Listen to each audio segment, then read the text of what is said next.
Okay, I'm sorry. My goats got out again. Let's start over.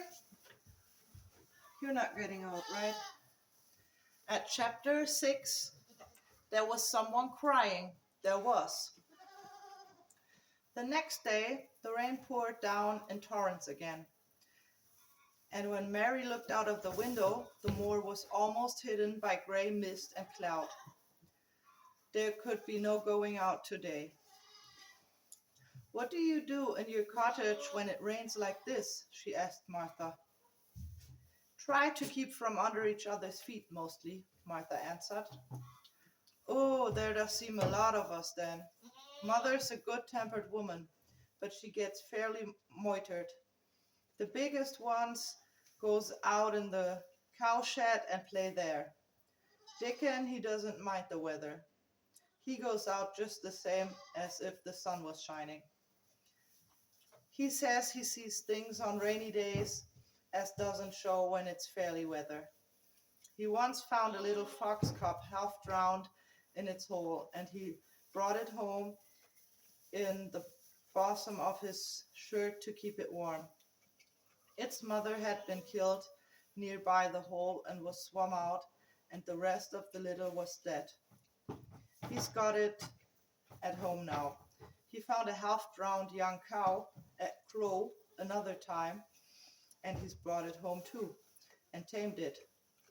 It's named Scott because it's so black and it hops and flies about with him everywhere. The time had come when Mary had forgotten to reset Martha's familiar talk. She had even begun to find it interesting and to be sorry when she stopped or went away. The stories she had been told by her ayah when she lived in India had been quite unlike those Martha had to tell about the moorland cottage, which held 14 people who lived in 4 little rooms and never had quite enough to eat. The children seemed to tumble about and amuse themselves like a litter of rough, good-natured collie puppies. Mary was almost attracted by the mother and Dickon. When Martha told stories of what mother said or did, they always sounded comfortable.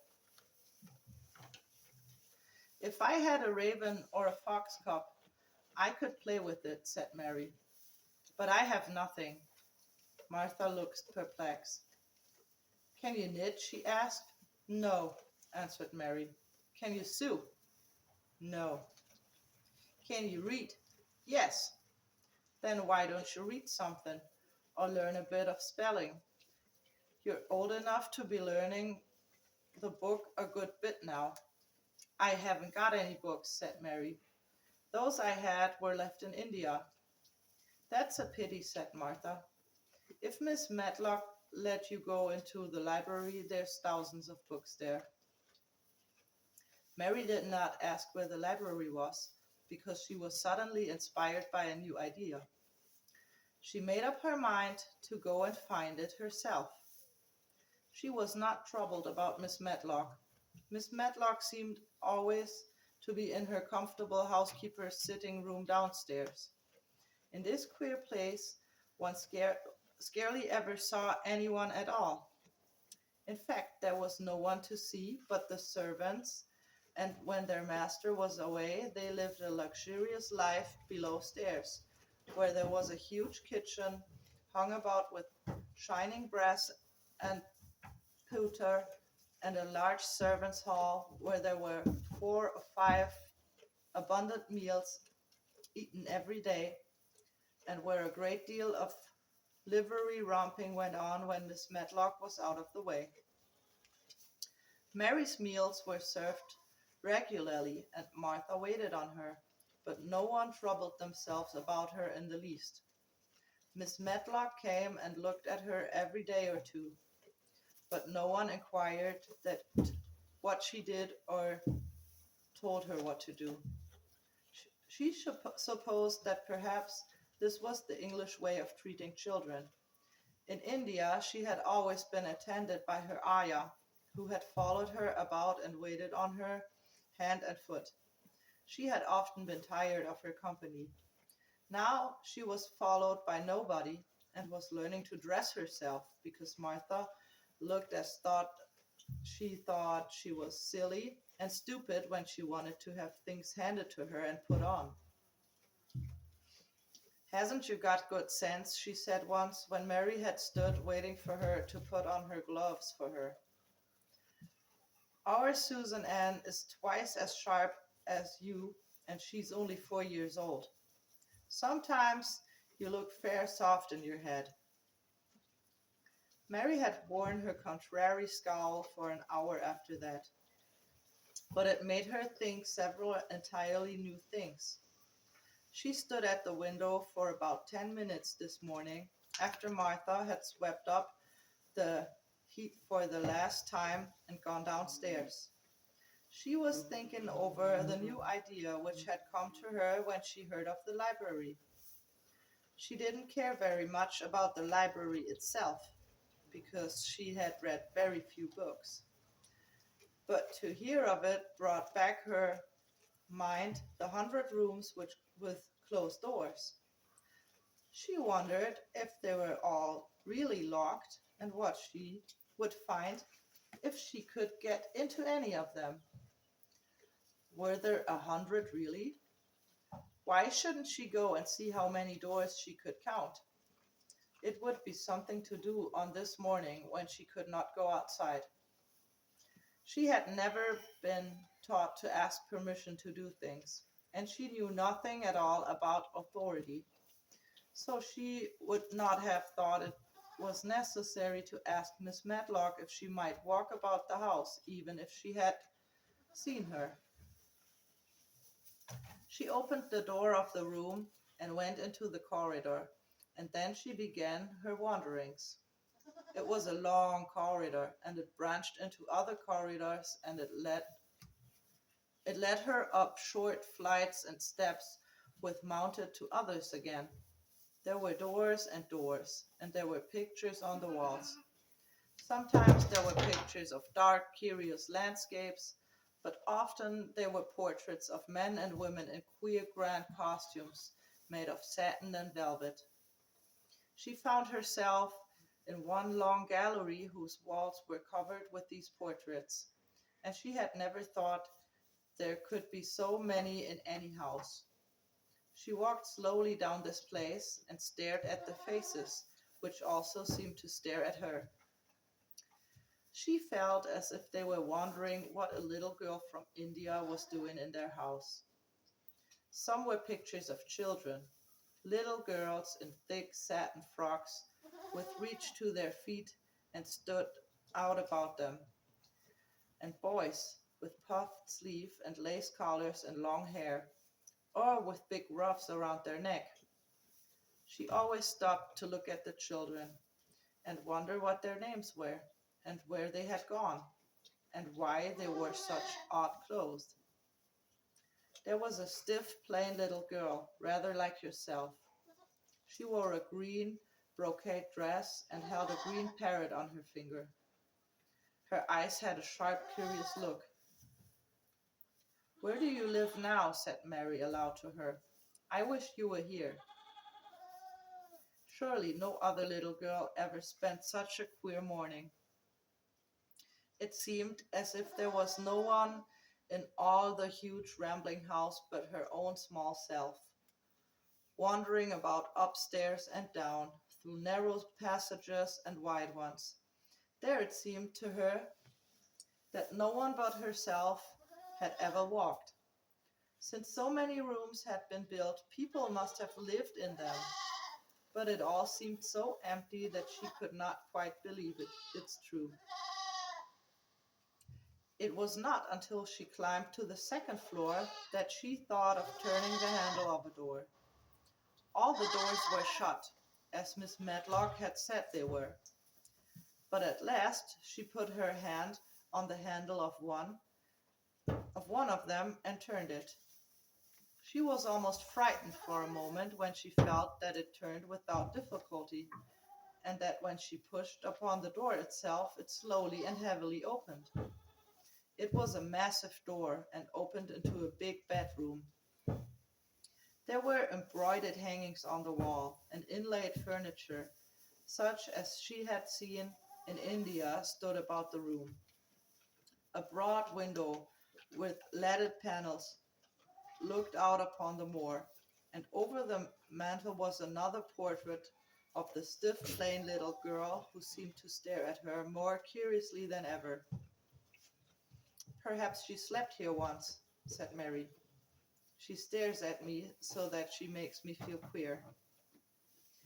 After that she opened more doors and more. She saw so many rooms that she became quite tired and began to think that there must be 100, though she had not counted them. In all of them there were old pictures and old tapestries with strange scenes worked on them. There were curious pieces of furniture and curious ornaments in nearly all of them. In one room, which looked like a lady's sitting room, the hangings were all embroidered velvet, and in a cabinet were about 100 little elephants made of ivory. They were of different sizes, and some had their mohawks or plannikins on their backs. Some were much bigger than the others, and some were so tiny that they seemed only babies. Mary had seen carved ivory in India, and she knew all about elephants. She opened the door of the cabinet and stood on a footstool and played with these for quite a long time. When she got tired, she set the elephants in order and shut the door of the cabinet. In all her wandering through the long corridors and the empty rooms, she had seen nothing alive. But in this room, she saw something. Just after she closed the cabinet door, she heard a tiny rustling sound. It made her jump and look around, and the sofa by the fireplace, from which it seemed to come. In the corner of the sofa there was a cushion, and in the velvet which covered it was a hole, and out of the hole peeped a tiny head with a pair of frightened eyes. Mary crept softly across the room to look. The bright eyes belonged to a little gray mouse, and the mouse had eaten a hole into the cushion and made a comfortable nest there. 6 baby mice were cuddled up asleep near her. If there was no one else alive in the 100 rooms, there were 7 mice who did not look lonely at all. "If they wouldn't be so frightened, I would take them back with me," said Mary. She had wandered about long enough to feel too tired to wander any further, and she turned back. 2 or 3 times she lost her way by turning down the wrong corridor and was obliged to ramble up and down until she found the right one. But at last she reached her own floor again, though she was some distance from her own room and did not know exactly where she was. "I believe I've taken a wrong turn again," she said, standing still at what seemed the end of a short passage with tapestry on the wall. "I don't know which way to go. How still everything is." It was while she was standing here, and just after she had said this, that the stillness was broken by a sound. It was another cry, but not quite like the one she had heard last night. It was only a short one, a fretful, childish whine, muffled by passing through walls. "It's nearer than it was," said Mary, her heart beating rather faster, "and it is crying."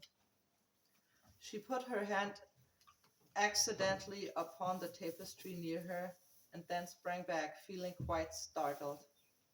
The tapestry was the covering of a door, which fell open, and showed her that there was another part of the corridor behind it, and Miss Medlock was coming up it with her bunch of keys in her hand and a very cross look on her face. "What are you doing here?" she said, and she looked at Mary. She took Mary by the arm and pulled her away. "What did I tell you?" "I turned round the wrong corner," explained Mary. "I didn't know which way to go, and I heard someone crying. She quite hated Miss Medlock at the moment, but she hated her more than the next. You didn't hear anything of this sort, said the housekeeper.